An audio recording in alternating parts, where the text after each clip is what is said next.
বাংলাদেশের সকল ক্যাম্পাসগুলোতে ইলেকশন না দিয়ে ক্যাম্পাসগুলোতে ছাত্র সংসদ নির্বাচন আয়োজন না করে সেগুলোতে রাশের রাজনীতিতে তারা ফেলে দিয়েছে।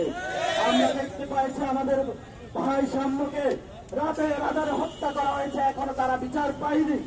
এর পূর্বে আপনারা দেখেছেন হলে হলে নির্যাতন করা হয়েছে, মুক্ত করা হয়েছে, খুন করা হয়েছে, জাহাঙ্গীরনগরে হত্যা করা হয়েছে। এই বিএনপি লাশের রাজনীতি তারা শুরু করেছে। আমরা বাংলাদেশে কোন লাশের রাজনীতি দেখতে চাই না। আমরা বাংলাদেশে শেখ হাসিনার কোন অর্থনৈতিক ব্যবস্থা দেখতে চাই না।